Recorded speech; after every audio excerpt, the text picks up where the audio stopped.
Thanks for joining us on CBN News Midday. I'm Mark Martin. And I'm Lori Johnson. Could America be experiencing a sort of sexual counter-revolution? A new study shows the number of young people who've decided to remain virgins rose from 22 to 28% in just 6 years. Another study shows the most promiscuous people are also the most depressed, while those who practice sexual restraint are the happiest. Paul Strand has the story from Washington. People are starting to get organized and fight back against a sex-saturated culture. Washington Area Ministries recently celebrated an Abstinence Awareness Week with a forum entitled Sex, What They Don't Tell You. Author Tara White was the featured speaker, sharing hard lessons she learned about promiscuity from her own sad experience. I had been dropped, broken, mishandled, and misused in a relationship. And I had felt if I had only known then the things that I know now concerning sex, marriage, and relationships, that I would have made some different choices. Such events are telling young people a world of abstinence outside of marriage will make them happier, safer, and more fulfilled, no matter what the secular culture preaches. In that culture, 1 out of 4 youth gets a sexually transmitted disease. In parts of Washington, 82% of births are to single mothers. Richard Urban helped organize this D.C. event and says stats show kids will listen if their parents preach an abstinence message. When we see the statistics of youth who are getting involved with sex or sexually transmitted disease or just heartbreak or pregnancy, I can't just sit around as a parent. Author Gerard Henry took part in a Washington panel discussion on fighting promiscuity and the ills it brings. The messaging in our culture is a pornographic message at the end of the day. So we have to be very intent on increasing this message about purity, about marriage, the value of marriage, the beauty of marriage. And again, I have to say it starts with mom and dad, husbands and wives first. And the child will want to emulate that. Young people who abstain will find they're far from alone. New CDC stats show the number rising dramatically in the new century. Here in D.C., 42% of high schoolers have never had sex, and that's twice as many as 2 decades ago.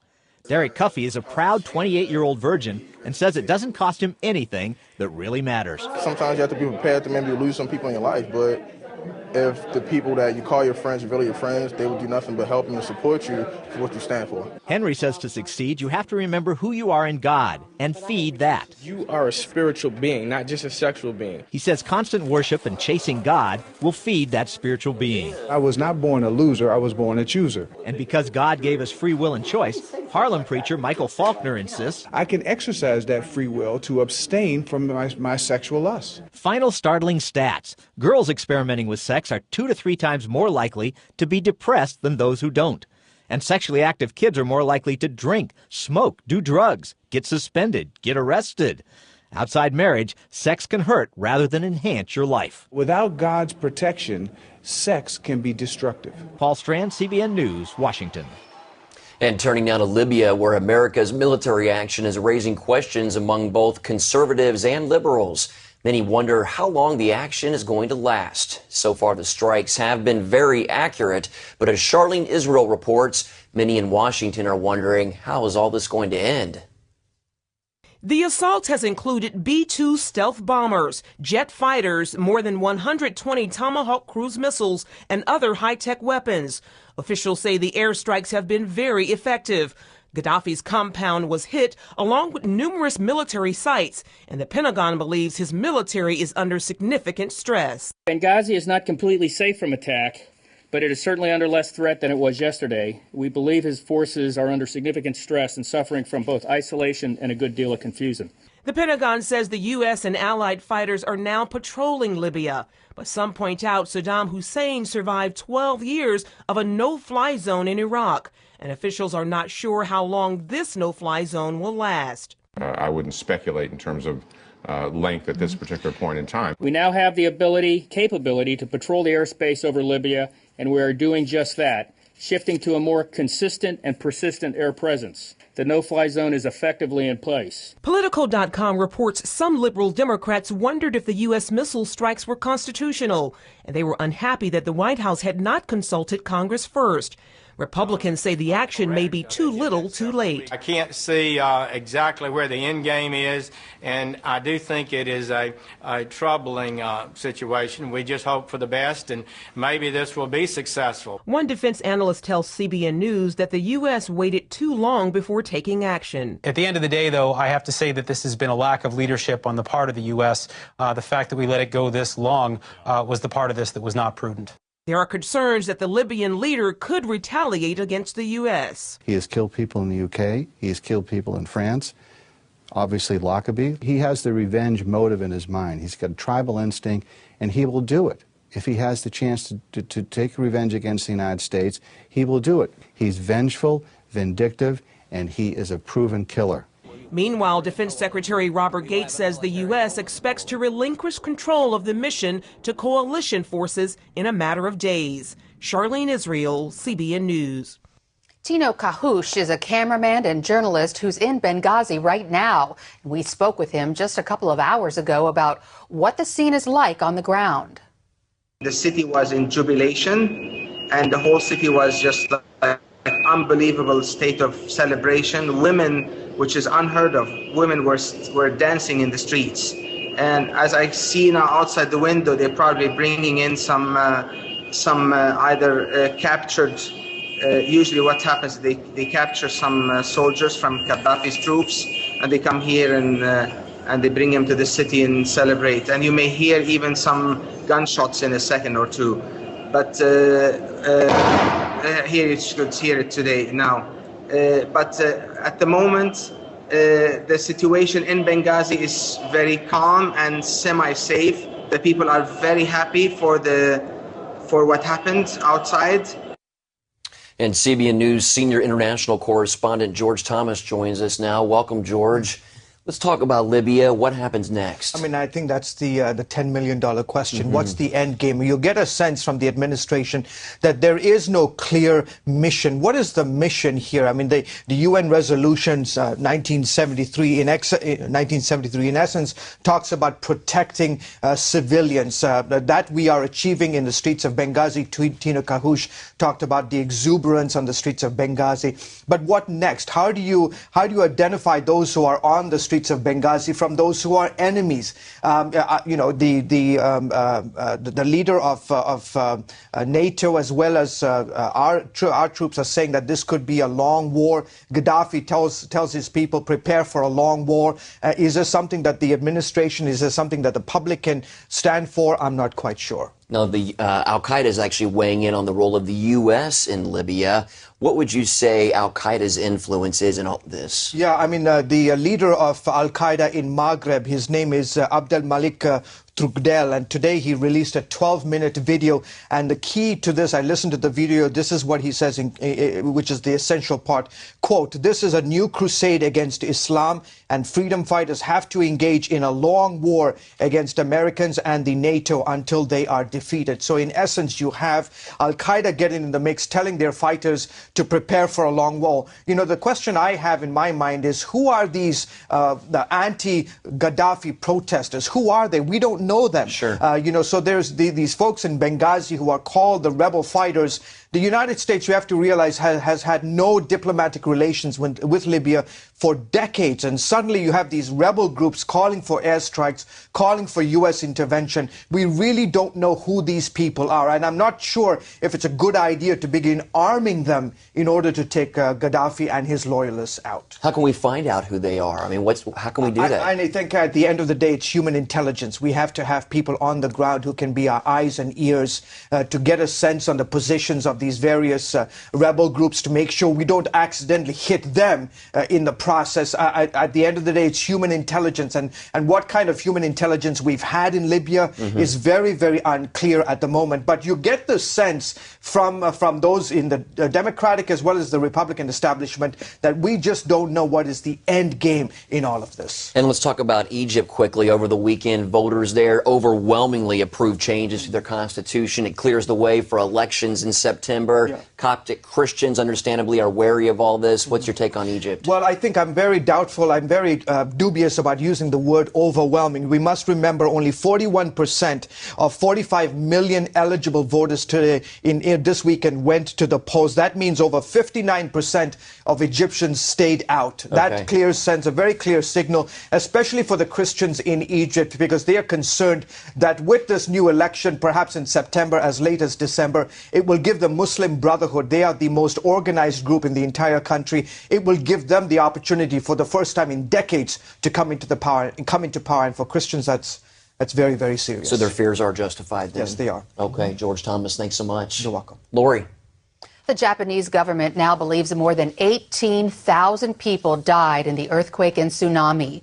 Meanwhile, the Nuclear Regulatory Commission says the 3 crippled nuclear reactors appear to be stabilizing. The nuclear crisis has made food safety an issue. Tokyo residents are avoiding fish and vegetables due to reports of radiation contamination. The government is blaming Tokyo Electric, the operator of the troubled nuclear complex, for failing to make crucial inspections in the weeks before the disaster. Well, the man in charge of dealing with Japan's nuclear crisis is Naoyoshi Sato. Missionaries tell CBN News he's a member of Japan's tiny Christian community. Mr. Sato is the country's vice minister of construction and transportation, and he's been placed in charge of the response team at the endangered nuclear plant. He's leading the mission to cool the overheated reactors. Christians in Japan are asking the global church to pray for Mr. Sato. They say he needs God's wisdom and strength as he tries to prevent a nuclear catastrophe. Coming up, built for battle, why this beautiful young woman traded her modeling career. Have you ever had an idea for an invention or new product? Bill Schaefer, one of the inventors of Whammo's new Splash Wash, did. He came up with the idea while watching his children play one hot summer afternoon. Bill invented a car wash for kids. Ride through it, run through it. InventHelp submitted the Splash Wash to Whammo, the makers of childhood favorites like the Frisbee, Hula Hoop, and Slip and Slide. If you have an invention you would like to try to patent and submit to corporations and want free information that explains how InventHelp may be able to assist you, call now. InventHelp is America's largest invention company with sales offices in over 50 cities nationwide. Call InventHelp today for free information. Bill Schaefer made a financial gain on the Splash Wash. However, most inventions are not successful, and Bill's experience is not typical of what inventors can expect. For your free inventor's information, call 1-800-260-7793. That's 1-800-260-7793. I've fallen and I can't get up. I need help. When you are home alone and have a bad fall where you cannot move, you are stuck in a very limited area. If you cannot reach a phone, you may lay helpless on the floor for hours or days, which can result in permanent incapacitation or death. This waterproof pendant is my magic wand.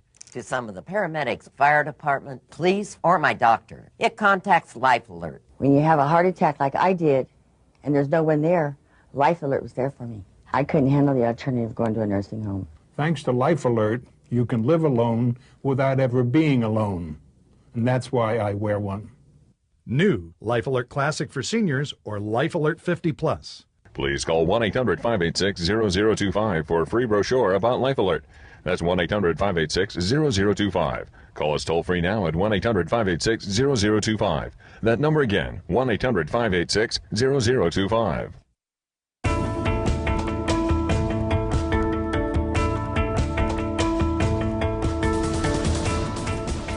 Former vice presidential candidate Sarah Palin arrived in Israel on Sunday with her husband Todd for a 2-day visit. The visit was billed as private and details of the trip were kept quiet, but Palin was mobbed by photographers anyway when she toured the Western Wall tunnels. Absolutely beautiful and overwhelming to be able to see and touch the cornerstone of our faith. It's overwhelming, and I'm so thankful to get to be here and very thankful to know that the American and Israeli link connection will grow and strengthen as we seek peace along with you. It's overwhelming to be here. Thank you. Palin is touring Jerusalem today and is due to meet with Prime Minister Benjamin Netanyahu for dinner. Netanyahu has recently met in Jerusalem with several U.S. politicians, all of them considered possible candidates for the Republican presidential nomination. Well, all Israeli Jews must serve in their country's military. So why would a young Christian woman voluntarily leave her modeling career to enlist in the Israeli Defense Forces? Julie Stahl has the story from Israel. 20-year-old Anna King traded a life of modeling wedding dresses and evening gowns for Army fatigues. Before the Army, I was offered a few contracts in Beijing and Europe. And I decided to turn them down to actually go into the Army. Now, instead of posing for the camera, Anna spends her time driving a Hummer fitted as a tank on the streets of Baladia, a mock Arab village to train Israeli soldiers for urban warfare. Anna was born in Israel to American Christian parents, so she's not obliged to serve in the IDF. But Anna wanted to do her part to serve the country. I had a real dilemma if I wanted to be a true American and go to the States and study in college and actually develop this modeling career, or to do the Israeli path and go to the Army and study here. And I really thought about it, and I prayed about it, and I felt that this is actually what I'm supposed to do. Deep in the Negev desert, Baladia is the largest urban warfare training village in the world. Built with the West Bank and Gaza Strip in mind, it is also used by the U.S. and many other countries to train their troops. Anna and her unit play a crucial role in preparing those soldiers for every possible battle scenario. I explained about the Hummer, how it comes into place, and how it's actually it's going to be a tank, basically. Her unit is all female, about 150 of them. There's a real spirit of, it's almost like a frat together. She adds that sometimes telling male soldiers what to do can be a challenge. They're always like, girls can't drive, girls don't know, girls. But usually if we're good, then at the end they say that it was the best time they had, and they had a lot of fun and they learned a lot. But the training is more than a game. It's like a real war. You really feel like you're in something very intense. Fortunately, she has her faith. I feel that God is with me here, but sometimes it's hard. After her 2 years of service, Anna says she may go back to modeling. But for now, she's committed to spending her time on the narrow streets of Baladia. Julie Stahl, CBN News, the Negev Desert. All right, well, up next, getting ahead, expert tips on how to break free from financial bondage.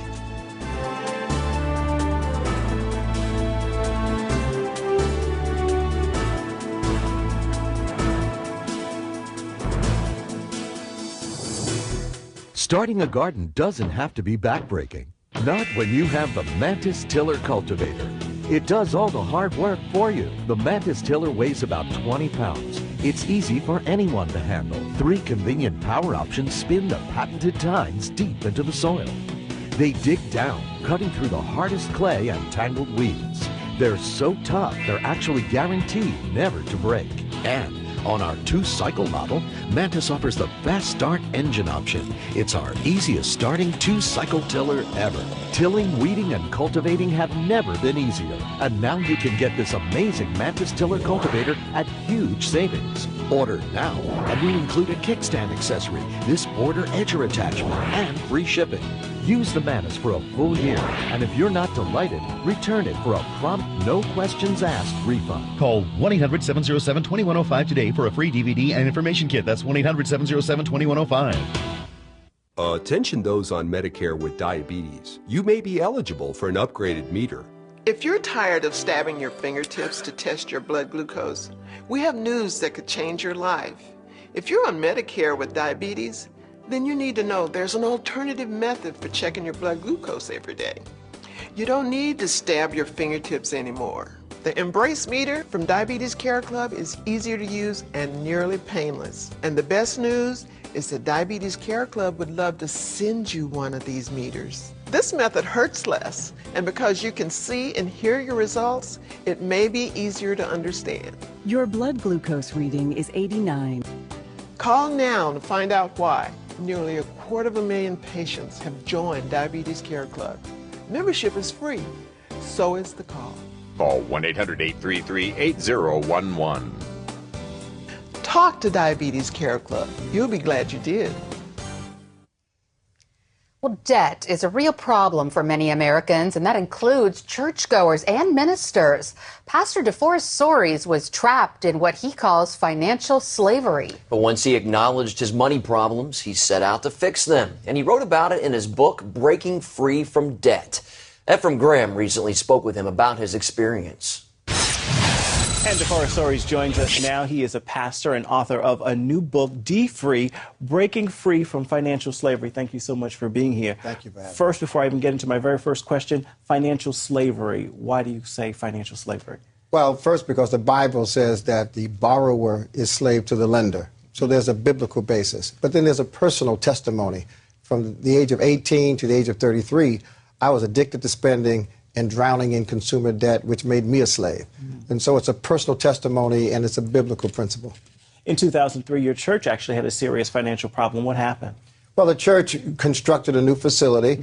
We had construction problems that cost us $5 million more than we should have paid, and it made our finances very tight. And so the question was, how can we have increased expenses than we had capacity to pay and survive as a church? So we had a significant challenge. And a lot of your leaders were suggesting you preach more on tithing, but you didn't think that would help? Well, I was criticized because one of my leaders said she had never heard me preach an entire sermon on tithing.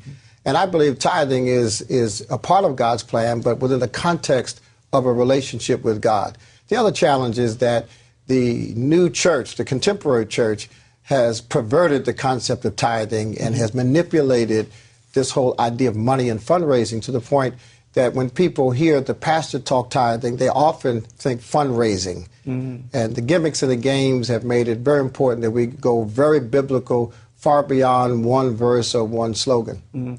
Many people think of tithing when they think give to get. That's right. That's wrong? Yeah, in the book I talk about tithing not being a bribery to God. We don't buy blessings from God. We thank God for the blessings we've received on whatever level we have them. And we focus on biblical principles of helping people become free, free from debt, free from delinquencies, free from deficits. We have people driving cars and paying 28% interest on their car loans. Through our credit union, we refinanced a doctor's car and saved him $400 a month. Wow. I mean, some of what is happening with us is that we're just sloppy with our finances, which is an extension of us being sloppy with our lives. And Jesus said, how can I trust you with the big things of the kingdom, and I can't even trust you with the small things of your finances? Indeed. Now, in that, you mentioned cars. You talk about sort of an eye-opening moment just standing in your church parking lot? Right. When I was in my days of slavery myself, I owned nothing, had no savings, drove a great big luxury car. And so when I came to the church one Saturday and saw all of these luxury cars driven by people of relatively modest means, I knew that the people of my congregation then were suffering from what I had suffered from and been delivered from. And so as I counted the cost, came to myself like the prodigal son and said, there's a better way in my Father's house, I decided that I should teach my members not only what the Bible says, but what I had experienced in terms of being delivered from drowning in consumer debt. Now, when someone is drowning in consumer debt, drowning in debt, they're looking at the figures, they're looking at their income and the bills. Things are not adding up. What's the first step? How do you begin to get out of debt? Well, the first thing you have to do is find out where your money goes. I used to say what my members say to me, I don't know where my money goes, as if it gets up at night and leaves home. I mean, your money goes where you take it. And we really don't realize often how much money we spend on things we don't need. You can't afford $200 of pay-per-view movies if you only make $15,000 a year. And the things that our culture describes as necessities are really luxuries. And so we have to live within our means by, first of all, looking at where our money goes, what our income is, and then doing as Jesus said, if you're going to build a tower, count the cost. We have to live with a budget, put God first, put ourselves second, put our futures in the mix. Yeah, there is a price to pay for not doing that, and you share that you actually paid a price. In love, wanting to get married, what happened? Well, at 33, I found the woman of my dreams and realized I couldn't get married because I was broke. She didn't know I was broke. I was driving a nice car, wearing nice clothes, but I had nothing. I had no means to buy a house. I had no insurance. I had no savings to raise children. And so I had to change my lifestyle, change my attitude. I had to be delivered from the slavery of debt. Peter said that anything that controls us has us in bondage. And spending and high living had controlled me as it has controlled much of our society. Thank you so much for your time. Thank We appreciate it. Very insightful. Up next, from Germany to Pittsburgh with love, a man's postcards of appreciation to 3 World War II soldiers.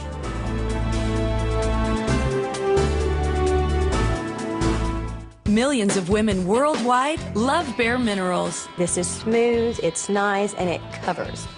I like that. Only Bare Minerals looks like beautiful bare skin, while it covers whatever you want it to. And now you can get our latest kit with our totally new, totally spill-proof Click Lock Go Foundation. For over 75% off retail, our new kit comes with Bare Minerals Foundation in the shade that's just right for you. Warmth for a healthy glow.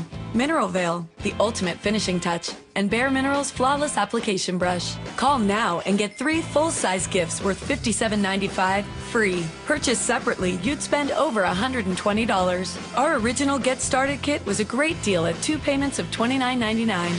But now you can get all this for just 1 payment of $29.99. Save over $90 and get a 30-day money-back guarantee. Call 1-800-376-4174. Ask how you can receive this handy compact. Call 1-800-376-4174 now. If you have diabetes and you're on Medicare, call now for a new pain-free meter. These new meters are more accurate, they're easier to use, and the best news is you don't have to prick your fingers anymore. Call now and Arriva Medical will send you one of these new meters for free. And if you have Medicare, your testing supplies may also be covered. Arriva makes it simple. They bill Medicare directly. There are no upfront costs. And they deliver your supplies right to your door for free. With these new meters, there's no coding, you don't have to prick your fingers, and some of these meters even talk. Your blood glucose reading is 122. And if you call 1-800-284-9762, we will send you a free Betty Crocker Diabetes Cookbook filled with delicious recipes. Call Arriva today. You'd be glad you did. Well, it's never too late to say thank you. At least that's the way one World War II era man sees it. Yeah, here's a great story. He's sending postcards to Pittsburgh, Pennsylvania in hopes they reach 3 soldiers who helped him more than 50 years ago. Back in 1948, Horst Feld was just a 10-year-old kid struggling to survive in Germany. It was the kindness of 3 American soldiers who kept his family alive. Now the German resident wants to thank them. He mailed the letters to the Pittsburgh City Council, hoping they could help find the men. He actually and his family were starving as children, and these soldiers had helped them. Even at Christmas time, they bought gifts for the children, hoping that we can find one of these 3 soldiers. Yeah, let's hope so. The mystery soldiers continued to send care packages every month for 3 years during the war. Feld believes it's his call to duty to finally say thank you. And hopefully those postcards will connect with the right people. I hope so. You've heard so many stories of American GIs being kind to the people over in Europe during World War II. That's right. That's right. That's all the time we have for this edition of CBN News Midday. You can find information on all the stories you've seen right here at cbnnews.com. Also, stay up to date with CBN News through Facebook and Twitter. Hope you'll join us next time. Have a great day. Starting a garden doesn't have to be backbreaking. Not when you have the Mantis Tiller Cultivator. It does all the hard work for you. The Mantis Tiller weighs about 20 pounds. It's easy for anyone to handle. 3 convenient power options spin the patented tines deep into the soil. They dig down, cutting through the hardest clay and tangled weeds. They're so tough, they're actually guaranteed never to break. And on our 2-cycle model, Mantis offers the fast start engine option. It's our easiest starting 2-cycle tiller ever. Tilling, weeding, and cultivating have never been easier. And now you can get this amazing Mantis Tiller Cultivator at huge savings. Order now, and we include a kickstand accessory, this border edger attachment, and free shipping. Use the Mantis for a full year, and if you're not delighted, return it for a prompt, no questions asked refund. Call 1-800-707-2105 today for a free DVD and information kit. That's 1-800-707-2105. Introducing the all-new Gizmo's Bible Adventures from Superbook.tv. This delightful full-color 30-day devotional is filled with fun puzzles and activities you can do with your children, and it's absolutely free. Kids will love finding out how to grow as a Christian from Chris, Joy, and Gizmo, their Superbook friends. Parents, please visit Superbook.tv and click on the Gizmo's Bible Adventures link to download this booklet today. It can help build a wonderful life for your kids.